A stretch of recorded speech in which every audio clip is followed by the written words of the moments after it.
everybody, welcome back to Story Time with Dog. Today's book is called Bigger Than a Dream, and it's a rare book that speaks with honesty and tenderness about one of life's greatest mysteries. What would that be? Well, I guess we'll just have to read it together.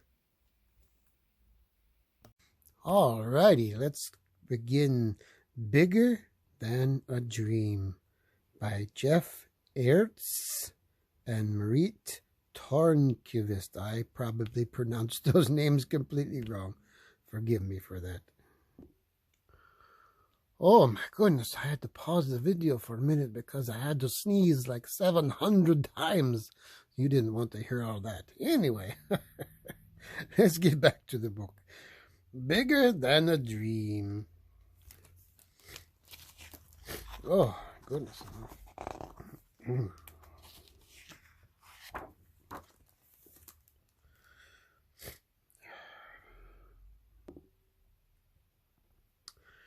The first time I heard her, I was sitting at the table eating some marzipan.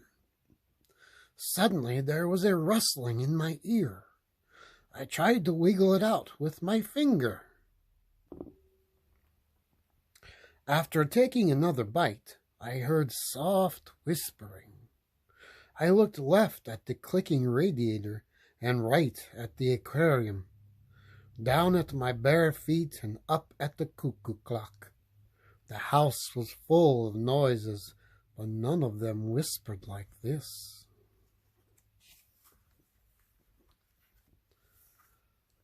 Brother. I stopped chewing. It sounded miles away, but close too. Shut your eyes. The little voice shouted, straining to be heard. I blinked and took a deep breath. Mom was cutting up cucumber in the kitchen, and Dad was reading the paper. Cover your ears. I cupped my hands and pressed them against the sides of my head. The cucumber slices fell silently. The newspaper had stopped crinkling.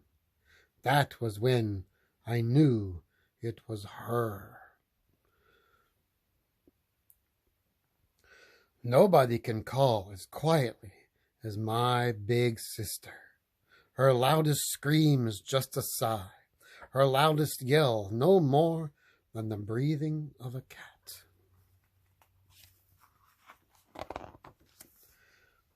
Her photo is on the wall above the table. It's not color like mine. It's gray with a yellow sheen. Shall we? Sis called. What? I blocked my ears and listened as hard as I could. Go for a bike ride. I know you can do a lot when you're dead. You can make conversations falter and you can make people cry. People put on a solemn voice when they say your name, and just thinking of you makes them hug each other. But going for a bike ride? I'll take you out tonight, she screamed. I nodded, even though I was completely baffled. And don't forget the marzipan.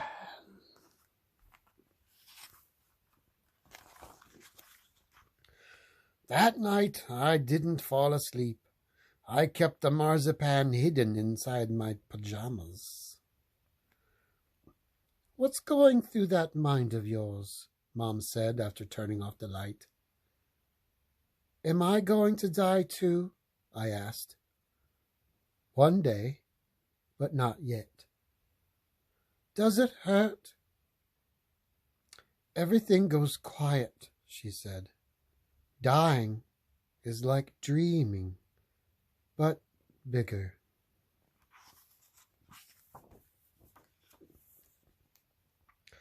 Suddenly Sis was standing next to my bed and pulling on the sheets. I had never seen her in real life before. Her photo turned gray before I was born.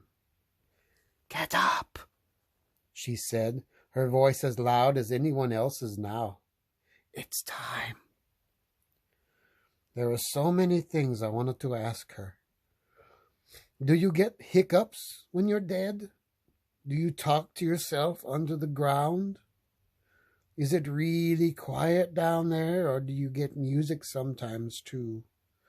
If you could make a wish, would you come back to life? But I didn't say a word. I slipped out of bed and pulled on my slippers. I always get blisters when I ride without shoes on. Whoops.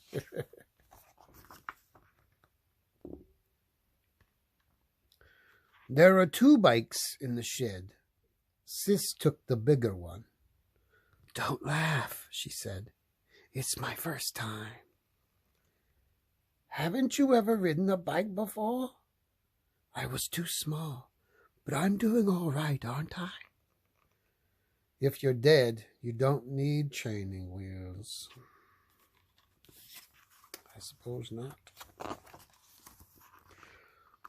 We rode around the yard first, then shot up the drive and out onto the street. It led down a steep hill, and Sis put her feet up on the handlebars.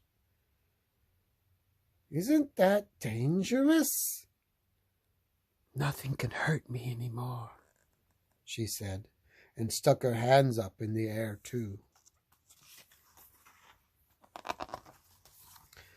On we rode, through the wood, between the molehills. Across a stream, on the grass, we braked hard to see who could leave the longest skid mark. I used to do that too when I was a little boy. Sis found it really easy. She seemed to float over the paths. And I started to float too. Soon we were up above the trees. The leaves clattered against our spokes, and we tringed the sleeping birds off their branches with our bells. Ooh, look at all those birdies. They don't like the bells.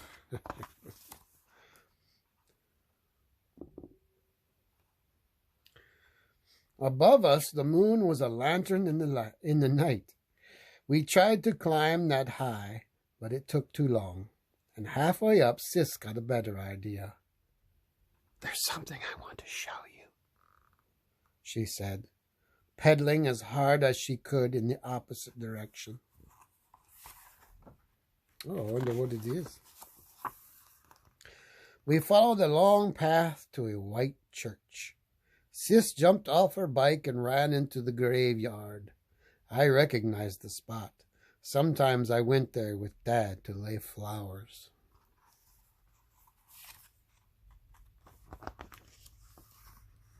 Weird, huh? She said as she went down onto her knees. I'm kneeling on my own grave. What's in it? I asked. Oh, there's a coffin down there. That's where I keep my skeleton. Don't you need one when you're dead? She looked at me the way big sisters look at their silly little brothers.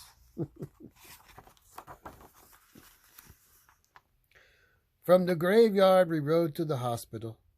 She pointed out a window on one of the top floors. That was my room. I didn't know where to look.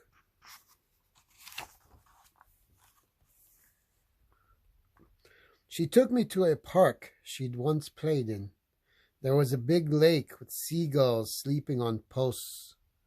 She walked out onto the jetty, climbed into a boat, and untied the rope. All at once I felt myself growing sad. And it wasn't ordinary sadness. It was something I'd always felt. It was old, dried-out sadness. It covered the walls of our house like wallpaper.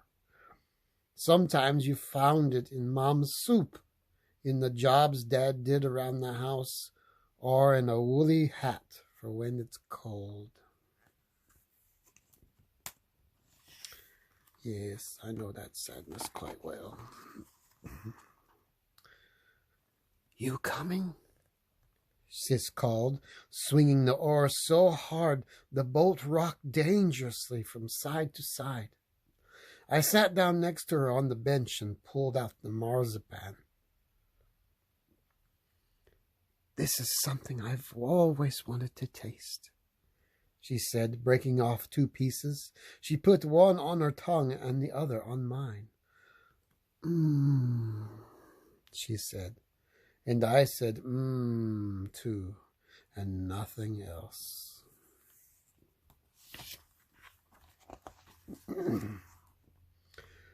When the moon was almost touching the ground, we rode back home.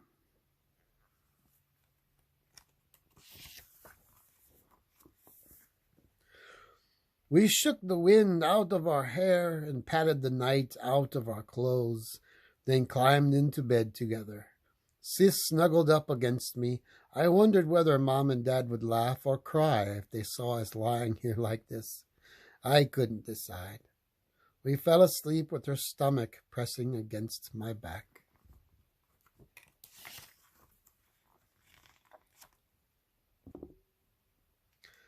When I woke up, she was gone. I felt the mattress for the hollow where she had lain.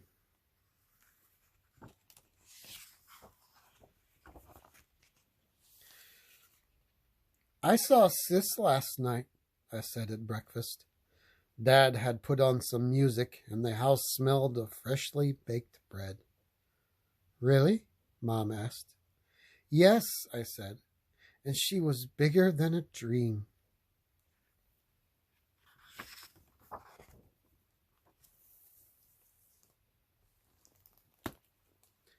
The end.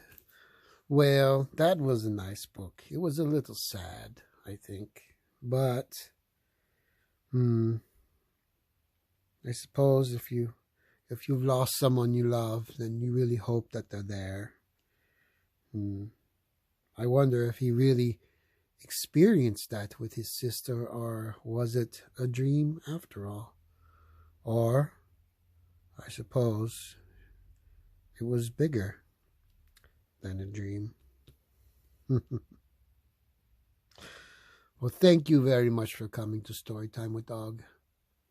And I'll see you next time. Bye-bye.